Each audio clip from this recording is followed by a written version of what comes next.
Assalamualaikum warahmatullahi wabarakatuh. Ashama arkafune gammachu tesinis qofla bune ordoftoota Oromoo multimedia da baga gammadan. Arran taras qophiina gaafa duratti keessummaa keenya jabaa keessum beetan online irratti keessummaa keenya kan gorsa ajaa'ibaatiin kan nuudhaan beekame online irra jechuu. Isin qabannee dhufnee jira. Keessummaan kun eenyu jechuu ni dandeessan. Keessummaan kun Birraa Inspire qabannee isin dhufnee jira hanga dhuma qophii teenyatti wajjin turan afeerraa keenya horaa bulaa deebana. Assalamualaikum warahmatullahi wabarakatuh. Akkam jirtan kabajamtoota hordoftoota Oromoo multimedia. Gaafilee isin tana dura nagaa fattaniif deebisaa qabadhee isiniif dhiyaadheetiin jira. Hanga dhuma qophii tanatti na faana tura. Kallattumaan gara gaafii isin nagaa fattanitti yeroo dabru gaafiin tokkoffaan akkana jetti. Maqaan keenyu eessatti dhalattee guddattee? Ani maqaan kiyya akkuma hundi keessanuu beektan sooshaal miidiyaa irratti Birraa Jamaal Adamiin jedhama. Kanin dhaladhee godina Harargee lixaa aanaa biroo naannawa magaalaa Galamsoo irraa xiqqoo fagaatu caffee aannanii bakka jedhamutti dhaladhe.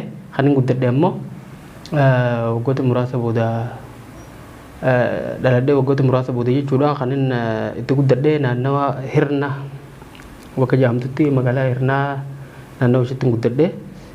Hirna ni beektan jeetii yaada. Gaafin biraa jaalallee ni qabdaa jetti.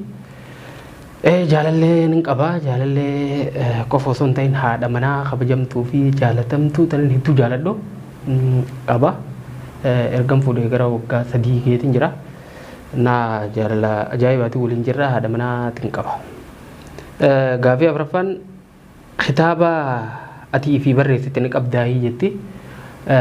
Kitaaban hanga ammatti barreessee magaalarraa qabu hin jiru. Garuu kitaaban barreessutti jiru lafaa almost percentage hanga tokko deeme yeroo muraasa booda inshallah ni maxxansa jeetan yaada. Sababa garaagaraatiin xumuruu hin dandeenye turallee kan jalqabe. So kitaaba barreessuutiin jira malee kana dura kan hin barreessee dubbistootaaf dhiyeessee hin qabu. Gaafiin biraa gorsa kee bareedaa san maaliif nurraa adda murtee? Gaariidha. Gorsa bareedaa san waniin itti addaan mure sababa garaagaraatiin kana durallee dubbadheetiin jira.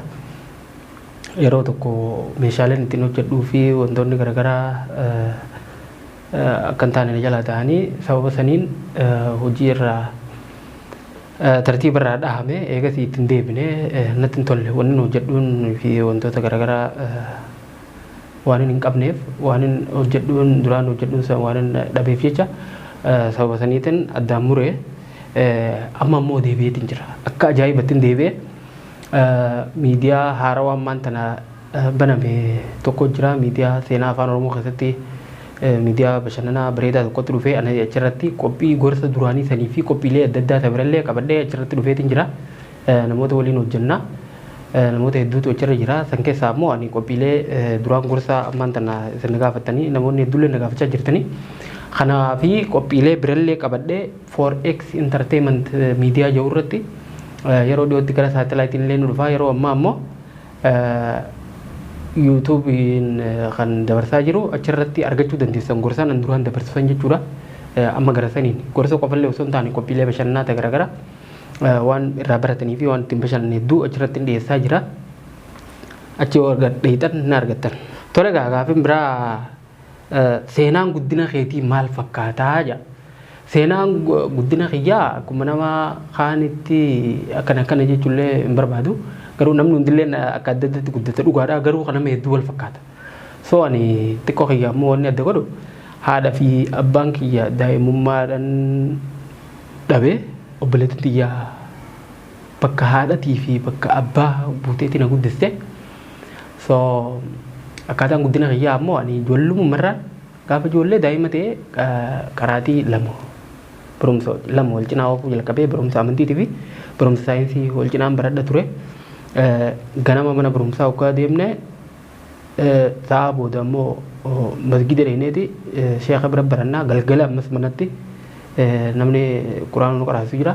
So akkasitti guddadhe yeroo hanga umriin xiyyaa dargaggummaa takkaa'u barumsa kutaalee elementary kutaa olii kana ga'utti akkasitti barachaa ture. So ani guddinni kiyyaa maal jeetin isin hima guddinni kiyya keessaa tokko kanuma jechuu barbaadeeti. Wanni haaroon waan addaa namaan addatti kan guddadhan qabu jechuuf hin jaa. Gaafiin biraa miidiyaa irraa maaliif battee? Media rasa sababni ittiin bade sababuma akka reefu tanaasanii wantoonni ittiin hojjedhu tokko tokko sababa garaagaraatiin na jalaa badanii waan yeroo tokko tokko amileessi cabaa waan ittiin hojjettu hoggaa dhabde akka duraanii san silaa hafuu geessitee hojjechuu qabdu bakkuma duraanii sanuu gaafa hanqatte wanni hojjettu hundi si jibbisiisa sababa saniitiin akka duraanii sanitti hojjechuu hin dandeenye amileenis nama buutii amilee qofa osoo hin taane dandeettii dhabda waan hojjettu yoo hin qabaanne maal jettee hojjetta kana kanaatu miidiyaa na balleesse akkuma isiniin jeegaa ammaan tana dhufeetiin jira gara forex entertainmentiitiin na argachuu dandeessan.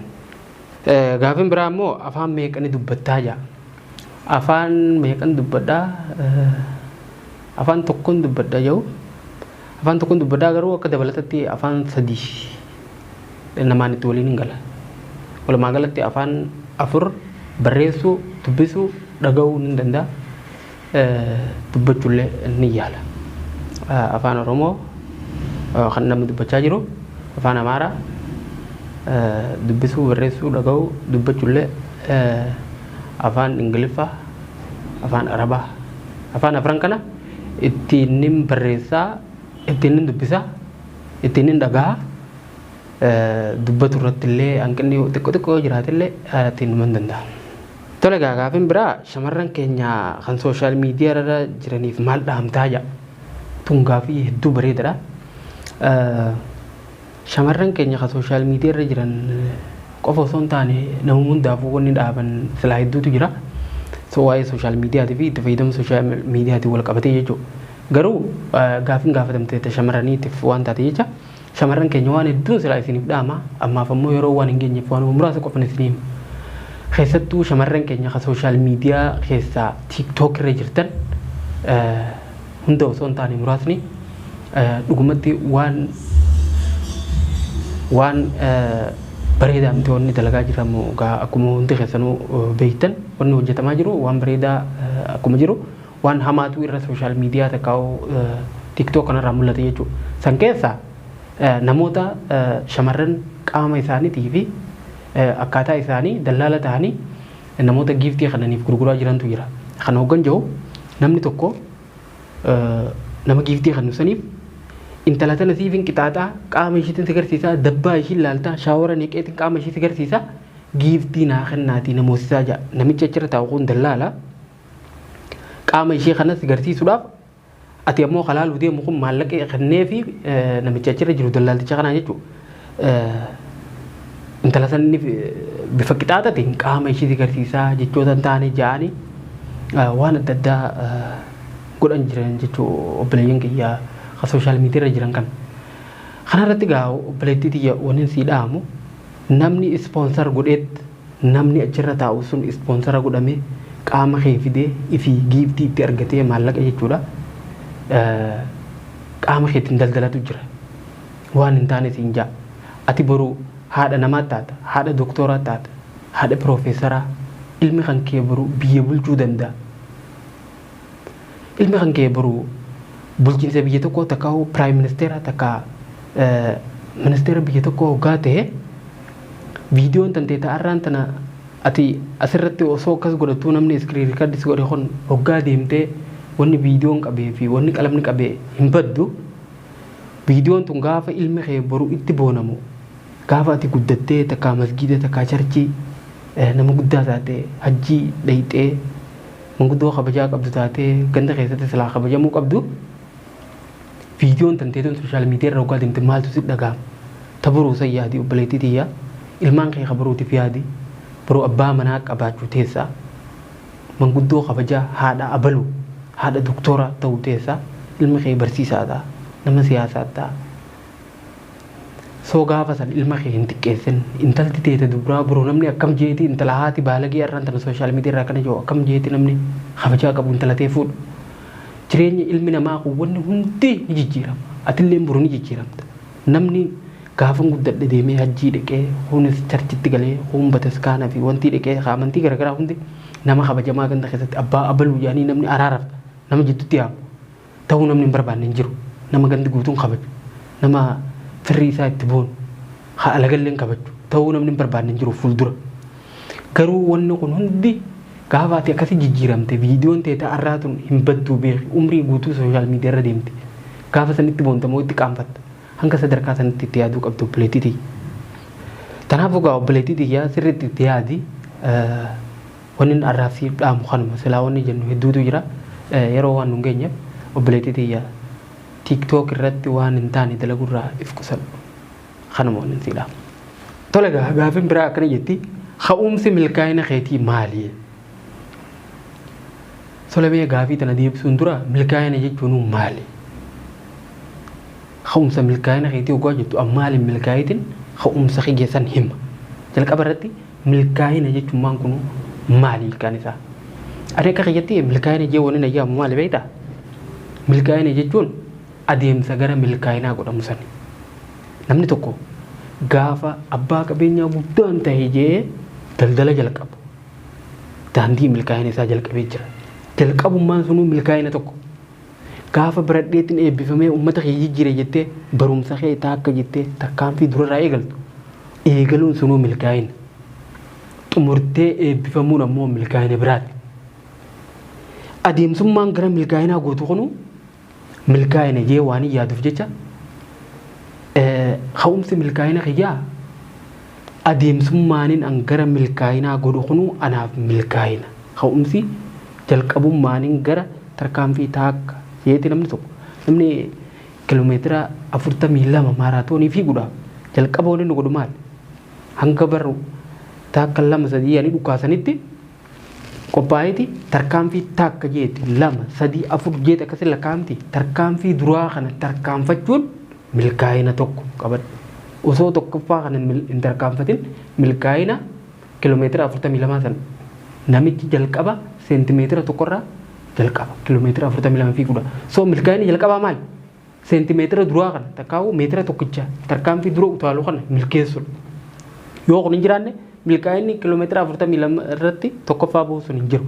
Kanaafuu ka'umsi milkaa'inaa hoggaa jennu namni tokko milkaa'ee qajaamu waan barbaadu san argatee harkatti galfatu osoo hin taane adeemsi inni gara waan barbaaduu sanii godhu tattaaffin inni godhu halkanii guyyaa hirriibatti dhabu kufiinsi inni waan kana keessatti kufee lammata deebi'ee ka'ullee milkaa'ina yoo kanan goone milkaa'inni guddaan sun waan hin jirreef jecha.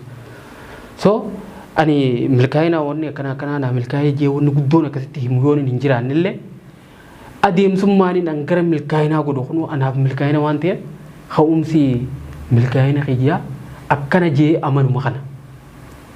Ani adeemsi waan tokkotti godhamu milkaa'ina jee amanuun kunu anaaf ka'umsa milkaa'ina kiyyaatiin sinjaa. Gaafin biraa feemasa ta'uun bu'aan isaa maalii miidhaan isaa hoo maalii jaa.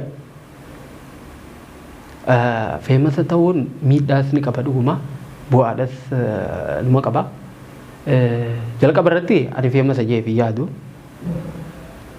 Namni tokko feemasa hoggaa jedhamu nama sadarkaa guddootti feemasa ta'e malee nuti namootuma naannoo keenya jirantu nu beeka malee sadarkaa kanatti waan feemasa jennee feemasa jechuun nama beekamaa takkaawwan nama dhiibbaa uumuu danda'u jechuudha. Sadarkaa sanallee ani nama gahee miti garuu akka yaadutti miidhas ni qaba bu'aadhas ni qaba. Bu'aan isaa tokkoffaa yeroo tokko namni feemasa hoggaa ta'e waan barbaade salphumatti argata wanni inni dubbatamu hin dhagahamti yoo iyya namaa dirmataa fi wanni inni godhullee namaa fakkeenya ta'a kana bu'aan isaa. Garuu miidhaan isaa maali beektanii? Miidhaa guddaadha qaba. Feemasummaa jechuun mana hidhaati. Namni tokko beekamtii argate taanaan akka barbaadetti hin dubbatu akka beetti bobbeen galu akka barbaadetti waan barbaadeen godhuu hin danda'u waan godhu hunda keessatti ifi eega. Abaluu jaanii maqaan isaa waan bakka hundatti beekamu jecha waan hunda keessatti ifi eegaa bilisummaan qabu waan barbaade hojjechuu hin danda'u yeroo mara inni bakka if dhaggeeffataa deema jechuudha. Naa miidhaan isaa bilisummaa dhabuudha. Namni feemasa ta'e tokko bilisummaa hin qabu. Yeroo mara hawaasa keessa bakka soso'utti aktiivitii isaa guyyaa keessatti bilisummaa dhaba jechuudha. Yeroo mara iyyiti namaa isarra waan taate jecha wanni kun hanga tokko dhiibbaa irratti uumaa jechuudha. Gaafin biraa gorsa bareedaa nu gorsitu ati hangam takka irraa fayyadamte? Kun gaafii guddoodha. Gaafii jabdu. gorsan isin gorsu kana akkamitti akkan jalqabe amma dura dubbadhee ture yoo kadha keessanii jiraattan taate wannin tokkoffaa nama gorsuu barbaadu fu'an gorsan namaa himu kana keessatti ifiifillee jijjiiramuuf waan tokko gaafa irra deebitee namatti himtu ifumaafuu waan san godhuudhaaf ka'umsa argatta. Barsiisaan tokko fakkeenyaaf yeroo nama barsiisu bara guyyarraa galgala qo'ataa bulee ganama dhufee nama barsiisa. Waan nama barsiisu kana sirriitti hubachuu qaba. Sirriitti beekuu qaba. Waan isaan galin barattoota dhufeen barsiisu gonkumaa. Sababa kanaatiif barsiisaan kun ifumaafuu barataa cimaa ta'ee barumsa isaa qo'achuudha qaba. Beekuu qaba gadi fageenya waan kana. So ani waaniin namaa himu kana keessatti ifiifis akkas ta'uudhaaf waaniin hawwii guddoo godhu. By the way waan kana wannin irratti himuu jalqabe jijjiirama mataa kiyya irratti namoota motivational speaker ta'an hedduu namoota gorsa garaagaraa laatan afaan garaagaraatiin waan daawwachaa ture irratti ani jijjiirama hedduu tokko waan irratti argeefin edaan namni biraatilleen waan nan dubbadhe akkana nama birarraa fayyadame kanatti namni fayyadama waan jawuutti itti naqaase kana keessatti ammoo wanni guddoon maali ifi waan himu kana waan namatti himu kana bar itti yaadee dubbisee dhaggeeffadhee fideetti namaa himaame waan kana keessatti ifi jijjiiramuudha kaayyoon ta'e waan namaa himu kana keessatti hanguman namaa himu takka ifiifillee hojiitti hiikuu fi ifi hubannoo argachuu ilaalcha kiyya jijjiirrachuu ilaalcha bira dabree jireenya kiyya ittiin jijjiirrachuufin waan kana namaaf himaa jira jechuudha. So wanni namaaf himu kun namatti himuu qofa osoo hin taane anummaanuu akka malee na jijjiiraa jira irraas fayyadamaatiin jira jechuudha. Gaafin biraa yeroo viidiyoo kee eegaltu maaliif salaamtaan jennee jedha. Gaafii hedduu bareedudha. Salaamtaa jechuun hedduu bareedudha. Akka shari'atti salaamtaa waliin jaadhaa jechuutu jira. Muhammad alayhi salaatu wasalaam salaamtaa waliin jaadhaa akka wal jaalattanii fi jaa dhugaadha. Garuu dirqamni namni muuminaa tokko obboleessa irraa dirqamni inni qabu yoo namni salaamtaa siin jee salaamtaa deebifta malee dirqamaa miti salaamtaa gaafatuun sunnaadha. Sunnaan ammoo yoo dhiifte ittiin dilootu yoo dalayte ammoo khayriitti argatta akkasi. Salaamtaa jechuun sunnaadha malee dirqamaa miti. Yoo ammoo salaamtaa namni siin jee assalaamu alaykum siin jee wa alaykum salaam jalaa jedhu diddee dhorka dhawu. Dirqama jalaa deebisuu qabdu. Kun dirqama obboleessi muuminaa tokko obboleessi irraa qabu jechuudha. Gama kanaan hubannoon nan qabu tana waan fakkaattuuf malee ani hanga sunda bakka kannoo fi dhabeetii miti jechuufin kana ja'a. Yoo inni ammoo dogongora keessa jiraadhee wanni kun lakkii salaamtaa gaafachuun dirqama kaja'amu taate namoonni viidiyoo kana gartan sirreessadha. Lakkii dirqama salaamtaa gaafachuun dirqama haasaa tokko ja'uudhaaf dirqama namni salaamtaa ja'uu qabaa. Shari'aan kajetti namni naan ja'u yoo jiraate namni hubannoo amantii qabu jechuudha. Namni sheekaa qabu hubannoo gara amantii islaamaatiin qabu yoo namni kanaan ja'u ha jiraatu taate ani ararraa jalqabee viidiyoon waraabu hunda irratti jalqaba irratti salaamtaa yoo malee hin eegalu jechuudha. Kana gaafin biraa ammoo dur gaafa barattu barataa akkam turtee jaa. Barataa akkam ture gaafan baradhu dhugaa dubbachuuf barataa cimaadhaan ture. Namoonni na beektan namni hojii baranne namni mana barumsaa tokko baranne hundinuu ni beektanii yoo ati jala jiraattan taate isin koomentii irratti ragaa naa ba'uu dandeessanii ani dhugumatti barataa hedduu cimaatiin ture. An takka hangam baradhu keessatti sadii ol ba'een beeku qabxii sadarkaa jechuudha sadii ol ba'een beeku sadii ani tokkoffaman baa'oo takka lammaffaa mana ati walumaa galatti barataa cimaan ture akkasii. Kanaan achi ammoo ifaarsuudha taa'ee waan ta'eef namni na beektan koomentii jalatti barataa akkam ture hangam baradha keessatti warri hojii baranne koomentii jalatti deebisaaf. Kabajamtootaa fi jaalatamtoota keenya qophiin birraa inspire wajjin goone kana fakkaata torbaan hanga keessummaa biraatti wajjin walitti deebinutti horaa bulaa deebana waan nu dhaggeeffataniif galatooma. Assalaamu alaykum wa rahmatullaahi wa barakaatu.